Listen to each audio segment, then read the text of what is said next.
Anyway ఆయనకు ఒక habit ఉండే, మీకు తెలిసి ఉంటుంది, శివరాజ్ పాటిల్ డ్రెస్ చేంజ్ చేయడంలో ఆయనకి చాలా ఫేమస్ ఆయన.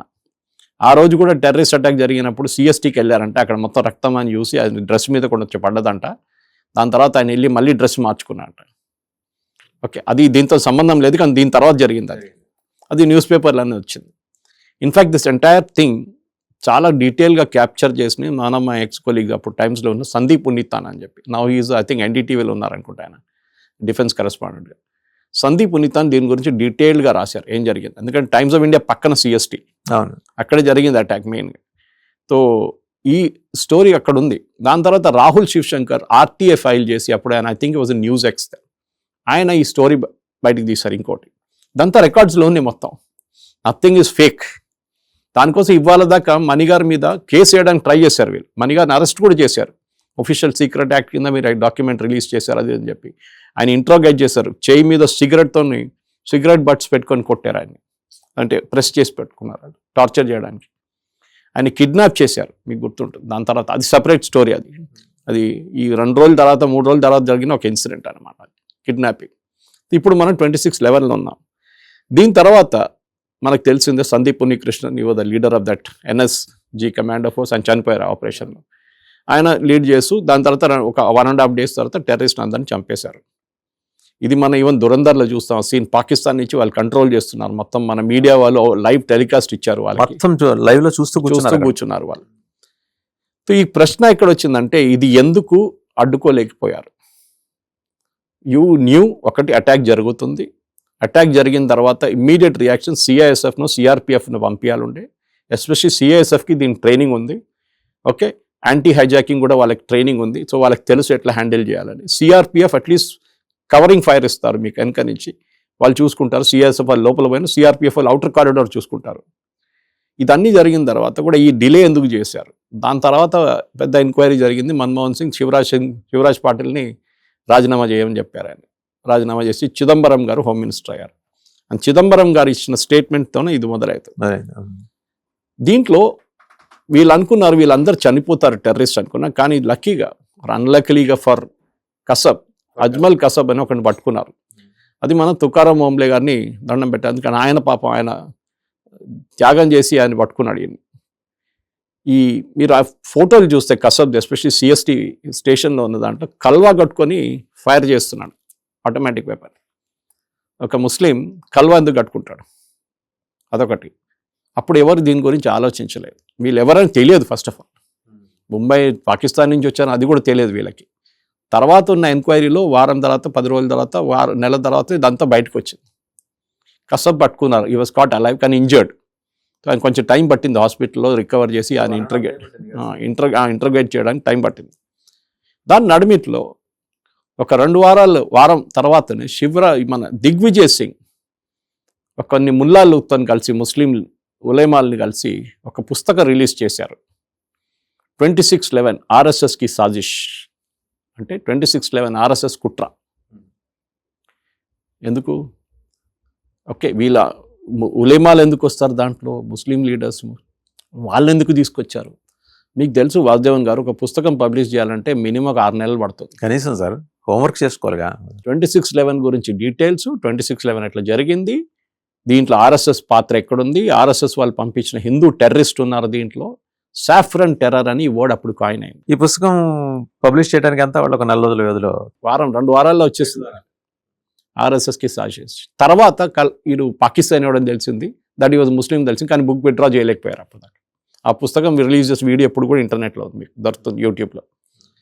సో ఇదొక కాంగ్రెస్ పార్టీ వాళ్ళ ఫిక్స్డ్ మ్యాచ్ అని చెప్పి చాలా క్లియర్గా మణి గారు చెప్పారు. దాని ఇవ్వాల దాకా కాంగ్రెస్ వాళ్ళు ఎవరు ఛాలెంజ్ చేయలేదు. So 26/11, yes, it attack took place. The entire senior leadership, excepting myself, were in Pakistan. I was the senior most in the internal security division, and that is how it happened. So the leadership crisis was there, and the minister was unattached. I have said the views unattached. He was not really involved. Yeah. He would, but at the same time, when the NSG was to go, he said, "I will accompany the NSG." He delayed the NSG deployment by around 8 hours. Shivraj Patil minister, of course, he was changed after that.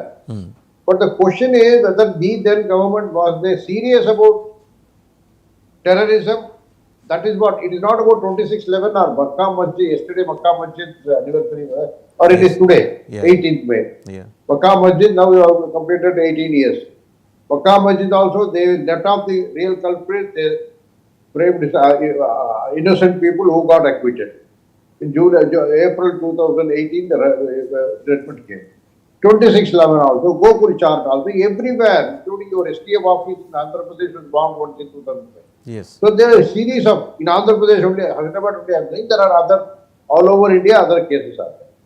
కాదు మాకు సంబంధం లేదని ఎవరు చెప్తారు జనరల్గా, కానీ ఇచ్చిన proof గురించి ఎవరు మాట్లాడలేదు. ఎయిర్పోర్ట్లో డిలే, ఎవరు ఇన్స్ట్రక్షన్స్ ఇచ్చారు? ఓకే, శివరాజ్ పాటిల్కి ఎన్ఎస్జీని పంపించకూడదు, ఇప్పుడు డిలే చేయండి, సిఆర్పిఎఫ్ని పంపించకూడదు, సిఎస్ఎఫ్ని. హోమ్ మినిస్టర్గా ఆయనకు అంత పవర్ లేదు. ఆయన ఆబ్వియస్లీ ప్రధానమంత్రి అడిగి ఉంటారు, లేకుంటే పిఎంఓ అడిగి ఉంటారు, లేకుంటే అక్కడ పెద్ద ఆఫీస్ ఉంది కదా 10 జన్పథ్లో, వాళ్ళ దగ్గర అడిగి ఉంటారు ఏం చేయాలని చెప్పి. ఏం చేయకండి అంటే చావని వాళ్ళు. తర్వాత మనం ప్రూవ్ చేద్దాం ఆర్ఎస్ఎస్ వాళ్ళు ఇన్వాల్వ్ ఉన్నారు, సో ఆర్ఎస్ఎస్ మీద వేసేద్దాం ఇదంతా. దాంతో మన నెక్స్ట్ ఎలక్షన్ మనం కలిసేస్తాం. వాడు ఎప్పుడు తీసుకున్నట్టు ఆర్ఎస్ఎస్ మెంబర్షిప్ కసబ్? అదే కదా, వీళ్ళు కసబ్ని పట్టుకుంటారని వీళ్ళకి ఎప్పుడు వీళ్ళ కళలు కూడా రాలేదు. అది అందరు చనిపోతారు అనుకున్నారు, కానీ జరిగింది ఇది. అంటే వీళ్ళు పుస్తకం రాయించుకున్నప్పటికీ కసబ్ పట్టుబడలేదు. కసబ్ చనిపోయారు అనుకోండి ఆ అటాక్ లో, ఎవరు ప్రూఫ్ ఉంది? వీళ్ళు రాసింది నిజమై నిజం అని అనుకునే పరిస్థితి. దాని ముందు కూడా మణి గారు అంటున్నారు, ఈ శివరాజ్ పాటిల్ అని ఒక అబ్సెంటీ హోమ్ మినిస్టర్ ఆయన లాతూర్ నుంచి, ఉస్మానాబాద్, చనిపోయారు ఇప్పుడు. లాతూర్ మన దగ్గర నుంచి, ఇక్కడ హైదరాబాద్ నుంచి దగ్గర. భూకంపం వచ్చిన ఏరియా, లాతూర్, ఉస్మానాబాద్. ఈయన ఎప్పుడు ఆఫీస్లో ఉంటాడు, తిరుగుతూనే ఉంటాడు. ఈ దిగ్విజయ్ సింగ్ వచ్చి అక్కడ కూర్చుంటాడంట ఆయన ఆఫీస్లో పొద్దున. దిగ్విజయ్ సింగ్ వచ్చి 2-3 సార్లు మనీ దగ్గర అడిగారంట, నాకు సాఫ్ ఈ హిందూ టెర్రర్ గురించి నాకు డీటెయిల్స్ కావాలి అన్నాడు. సో మణి గారు చెప్పారంట, సార్ అట్లా ఏం లేదు, మన దగ్గర ఫైల్స్ లెక్కట్లేదు. చూడండి ఉంటుంది, చూడండి ఒకసారి కరెక్ట్గా చూడండి అని చెప్పారంట. ఏదైనా ఇన్సిడెంట్లో హిందూ టెర్రరిస్ట్ కేసు ఉంటుందని చెప్పి ఆలోచించాడు. ఒక నేరేటివ్ బిల్డప్ చేయడానికి చేశారు ఇది. దాని తర్వాత ఈయన చెప్పకపోతే జాయింట్ సెక్రటరీని పిలిపించారు. మణి గారు ఇంటర్వ్యూలో ఆయన పేరు కూడా చెప్పారు. ఆయన్ని పిలిపించి అడిగారు ఇదేట్లా. ఆయన అన్నారు, సార్ అట్లా ఏం లేదు, మన దగ్గర ఏ కేసు రాలేదు. దాని తర్వాత వీళ్ళందరినీ పంపించేసి అఫ్కోర్స్ ఎన్ఐఏని తర్వాత తీసుకొచ్చి, ఎన్ఐఏలో వీళ్ళకి కావాల్సిన ఒక పోలీస్ ఆఫీసర్స్, ఇన్ఫాక్ట్ దీంట్లో హేమంత్ కర్కరే కూడా ఇన్వాల్వ్ ఉన్నారు. ఆయన అటాక్లో చనిపోయిన chief Hemant Karkare used to sit in Digvijay Singh's along home మినిస్ట్రీలో ఢిల్లీలో. ఆయన సంబంధం లేదు, కానీ అక్కడ కూర్చొని ఉంటాడు ఇప్పుడు ఈయనతో. Maharashtra cadre officer. Correct. So ఈ అడిగిన ప్రశ్నకి జవాబు ఇవ్వకపోతే లాస్ట్ ఎన్ఐఏని తీసుకొచ్చి ఎన్ఐఏలో ఒక ఆఫీసర్ని తో రాపిచ్చారు. కొన్ని కేసెస్లో ఇది ఉండొచ్చు, హిందూ టెర్రర్ ఉండొచ్చు అని లింక్ పెట్టారు. సో ఈ సాఫ్రన్ టెర్రర్ అనే వర్డ్ ఎందుకు కాయిన్ చేశారంటే, అప్పుడు ఇస్లామిక్ టెర్రర్ని కౌంటర్ చేయడానికి వీళ్ళ దగ్గర నెరేటివ్ లేదు. ఓకే, వరల్డ్ వైడ్ మనం చూస్తున్నాం క్రిస్టియన్స్ అటాక్ చేసే చాలా తక్కువ, మిగతా రిలీజియన్స్ అటాక్ చేసే చాలా తక్కువ, జూయిష్ అటాక్ లేదు. ఇస్లామిస్టే అటాక్ చేస్తే ఇస్లామిక్ టెర్రరిజమే ఉందని చెప్పి అందరూ తెలుసు. 26/11 కాదు, 9/11లో చూసాం మనం. చాలా మటుకు అటాక్స్ జరిగిన, లండన్ ట్యూబ్ అటాక్స్ చూసాం మనం. పాకిస్తాన్లో శ్రీలంకన్ క్రికెట్ టీం వాళ్ళు వెళ్ళినప్పుడు అప్పుడు అటాక్ జరిగింది ఆ టైంలో. ఇది మనం రెగ్యులర్గా చూస్తాం, ప్రతి చోట ఇదే ఉంటుంది. ఈవెన్ ఇస్లామిక్ నేషన్స్ అంగీకరిస్తారు దట్ టెర్రరిజం అనేది. యూజువలీ వీళ్ళు అంటారు, ఒక లైన్ ఉంది వీళ్ళు, టెర్రర్ హ్యాస్ నో రిలీజియన్ అంట. కానీ ఒకటే రిలీజియన్ వాళ్ళు చేస్తున్నారు. సో దీన్ని కౌంటర్ చేయడానికి చేసిన పని ఇది, ఈ సాఫ్రన్ టెర్రర్ అనే వర్డ్.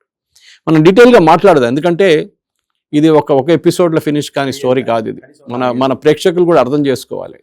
కానీ ప్రతి ఒక్క అంశం నిదానంగానే చాలా కేర్ఫుల్గా రాశారు. ఆయన మీద కేసు వేశారు, కానీ కేసు కూడా ప్రూవ్ చేయలేకపోయారు. లాస్ట్లో ఆయన రిలీజ్ చేయాల్సి వచ్చింది. ఎందుకంటే ఆయన కోట్ చేస్తుంది ఒఫీషియల్ డాక్యుమెంట్స్ నుంచి, అన్క్లాసిఫైడ్ డాక్యుమెంట్స్ నుంచి, పార్లమెంట్లో ఇచ్చిన రిప్లైస్ నుంచి, పబ్లిక్లీ అవైలబుల్ డాక్యుమెంట్స్ నుంచి, ఆర్టీఐ ఫైల్ చేసిన దాని నుంచి, న్యూస్ పేపర్ రిపోర్ట్స్ నుంచి ఫైల్ చేసిన స్టోరీ ఇది, ఫస్ట్ బుక్. సో దీంట్లోనే చాలా మటుకు మన తర్వాత జరిగిన చాలా బ్లాస్ట్, సంజౌతా ఉండొచ్చు, మాలేగాం ఉండొచ్చు, హైదరాబాద్ మెకా మస్జిద్, గోకుల్ చాట్, లుంబిని పార్క్ ఉండొచ్చు. దీన్ని అన్నిట్లో చేసిన వాళ్ళు పట్టుకోకుండా హిందువులు పట్టుకొని, స్వామి అసీమానంద్ ఉండొచ్చు, సాధ్వి ప్రజ్ఞ ఉండొచ్చు, కర్నల్ పురోహిత్ ఉండొచ్చు. కర్నల్ పురోహిత్ స్టోరీ మీరు వింటే మీకు బ్లడ్ బాయిల్ అవుతుంది.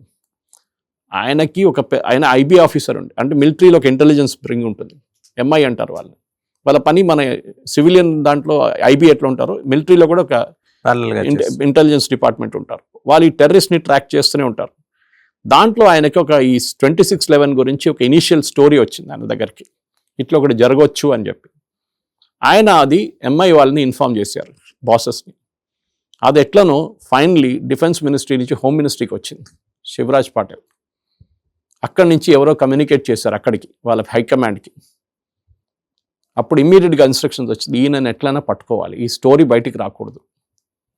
26/11 మాకు తెలుసు, మేము మా బోట్లు చూసాము, పాకిస్తాన్ వాటర్స్ నుంచి బోట్ బయలుదేరినప్పుడు మా ఇండియన్ నేవీ కోస్ట్ గార్డ్కి మేము ఇన్ఫర్మేషన్ ఇచ్చాం, చిదంబరం గారు పార్లమెంట్లో చెప్పారు. మీకు తెలుసు వాసుదేవన్ గారు, ఒక సెక్యూరిటీ గార్డ్ కూడా ఒక దొంగ బయట తిరుగుతుంటే ఎవరైనా సస్పీషియస్ క్యారెక్టర్ వాడిని ఇడువాడు, సరే వాడు తిరిగాను అక్కడే అని చెప్పాడు, వాడు ఎంట పడతాడు ఏం చేస్తున్నాడు చూడ్డానికి. ఎప్పుడైనా విన్నారా? ఒకసారి మాకు పాకిస్తాన్ నుంచి ఒక బోట్ వచ్చింది, దాని తర్వాత మాకు ఎక్కువ ఇంటెలిజెన్స్ రాలేదని చెప్పి మేము సెర్చ్ ఆపేసాము. బేసిక్ సెక్యూరిటీ ఉన్నవాడు చెప్తాడు మీకు, లేదు ఇట్లా ఎప్పుడు జరగదు, ఒక హాస్టైల్ ఎలిమెంట్ని చూసుకుంటే దాన్ని ఎంట పడతారు ఎవరైనా సెక్యూరిటీ వాళ్ళు. ఎవరు ఇన్స్ట్రక్షన్స్ ఇచ్చారు? Who gave instructions to Indian navy, Indian coast guard, మీరు అక్కడి నుంచి జరిగిపోండి, ఆ బోట్ని ట్రేస్ చేయకండి అని చిదంబరం గారు పార్లమెంట్లో చెప్పారు. మేము చెప్పాం, నో ఫర్దర్ నీడ్, మీరు చేయక్కర్లేదు ఇంకా. ఆ బోట్ క్వైట్గా ముంబై వైపు, గుజరాత్ నుంచి ముంబై వైపు వెళ్ళిపోయింది. ఇది అఫ్కోర్స్ నేను ఎప్పుడో మణిగారు రిలీజ్ చేసిన టైంలోనే నేనే అడిగాను ఒక ప్రశ్న, ఇది దీని గురించి ఎంక్వైరీ ఎందుకు లేదు, మోదీ గవర్నమెంట్ ఒక ఎంక్వైరీ చేయాలి కదా. కానీ ప్రాబ్లం ఏంటంటే వాసుదేవన్ గారు, ఈ ఎంక్వైరీ చేస్తే చాలా మటుకు మనోలే దీంట్లో ఇన్వాల్వ్ ఉన్నారని తెలిసిపోతుంది. పాకిస్తాన్ ఆర్గ్యుమెంట్ చాలా మటుకు వాళ్ళది ఆర్గ్యుమెంట్ వచ్చేస్తుంది వాళ్ళకి. సరే మేము చేపించాం, మా దగ్గర టెర్రరిస్ట్ ఉన్నారు, మేము చేపియాలి, టెర్రరిస్ట్ ఉన్నారు, మీరు టెర్రరిస్ట్ కలిసి చేశారు, మమ్మల్ని ఎందుకు తప్పు పడుతున్నారు, గవర్నమెంట్కి సంబంధం లేదంటారు పాకిస్తాన్ గారు. సో ఇంటి దొంగలు ఉన్నారు ఇక్కడ. సో అదే జరిగింది. అండ్ ఇవాళ దాకా కనీసం ఇంటి దొంగలైనా దొరకాలిగా, దొరికితే మనం పట్టుకుంటే ప్రాబ్లం ఇది కదా. ఇమ్మీడియట్గా అంటారు, మణిగారు ఓపెన్గా చెప్పారు ఈ ఇంటర్వ్యూలో. దానికి నా దగ్గర మాట్లాడినప్పుడు 2020లో నేను అప్పుడు జనం టీవీ సీఈఓగా ఉన్నప్పుడు ఇంటర్వ్యూ చేశాను ఆయన తిరువనంతపురంలో. అప్పుడు కూడా అని చెప్పారు తిరువనంతపురంలో, that this is a fix match, వీళ్ళిద్దరు కలిసి చేసిన పని ఇది. అప్పుడు నేను అదొక చిన్న ఛానల్ జనం టీవీ, అంత పెద్ద ఇది లేదు, రీచ్ లేదు, అది నేషనల్ లెవెల్ వెళ్ళలేదు. దాని తర్వాత 3 సార్లు నేను ఇంటర్వ్యూ చేసిన తర్వాత ఈ సేమ్ కంటెంట్ ఆయన స్మితా ప్రకాష్తో గంటన్నర మాట్లాడిన ఆ కంటెంట్ అదే నాతో మాట్లాడారు. చూసా కదా సార్ మీ క్లిప్స్ అన్ని నేను చూసా. అదే అంటారా. సో మన ప్రేక్షకులు కూడా పాసిబిలిటీ డిస్క్రిప్షన్లో అది పెట్టొచ్చు మీరు. సో ఎందుకంటే మనం అర్థం చేసుకోవాలి, మన దేశంలో ద్రోహులు ఇక్కడే ఉన్నారు. ఓకే, ఈ దొంగలన్నీ మన దగ్గరే ఉన్నారు, బయట వాళ్ళని తెచ్చుకోక్కర్లేదు పాకిస్తాన్. ఇక్కడ కూర్చొని మన దేశం వ్యతిరేకంగా చేసిన పని 26/11. రైట్ సురేష్ గారు, దీనిలో ఇంకా చాలా ఇంట్రెస్టింగ్ అంశాలు ఉన్నాయి, మళ్ళీ నెక్స్ట్ ఎపిసోడ్స్లో మాట్లాడదాం. సో చూసారు కదా 26/11 దానికి రూపకల్పన ఎక్కడ జరిగింది, వాళ్ళు వచ్చినప్పుడు వాళ్ళకి బ్రహ్మాండమైన ఆతిథ్యం, వాళ్ళు ఆ బోట్లు దిగి వస్తుంటే వాళ్ళ కోసం 8 ట్యాక్సీలు రెడీగా ఉంటాం. అండ్ శివరాజ్ పాటిల్ ఆఫీస్ ఎలా కోఆపరేట్ చేసింది, చిదంబరం గారు ఎలా తడబడ్డారు పార్లమెంట్లో, అండ్ ఆర్వీఎస్ మణి గారి పుస్తకాల్లో ఇవన్నీ మొత్తం సమగ్రంగా ప్రస్తావించారు. ఇది 5-6 ఏళ్ల క్రితమే సురేష్ కొచ్చాటిల్ గారు జనం టీవీ కోసం చేసిన ఇంటర్వ్యూలో చెప్పారు. తర్వాత లాస్ట్ ఇయర్ మన ఛానల్కి నేను చేసిన ఇంటర్వ్యూలో కూడా ఇవన్నీ ప్రస్తావన చేశారు. ఇప్పుడు మళ్ళీ స్మితా ప్రకాష్ ఇంటర్వ్యూ ద్వారా ఇప్పుడు వైరల్ అవుతున్నది ప్రస్తుతం. సో ఇంటి దొంగల్ని ఈశ్వరుడు కూడా పట్టలేరంటని. ఈశ్వరుడు పట్టుకోవచ్చు, కానీ పట్టుకుంటే వీటిని ఆసరాగా చేసుకుని రేపొద్దున పాకిస్తాన్ ఫాల్స్ క్లెయిమ్స్కి దిగే ప్రమాదం ఉంది. సో అందుకని మోదీ గవర్నమెంట్ దీని మీద దర్యాప్తుని ఇనిషియేట్ చేయకపోవటము, లేకపోతే స్లో డౌన్ చేయటము జరిగి ఉండొచ్చని ఒక అభిప్రాయం అయితే ఉంది. మిగిలిన ఎపిసోడ్స్లో అసలు ఈ సాఫ్రాన్ టెర్రరిజం అనే పదాన్ని పుట్టించిన ఈ అభినవ విశ్వామిత్రుడు, ఆయన కథా కమామిషు అన్నీ తెలుసుకుందాం. Thank you very much.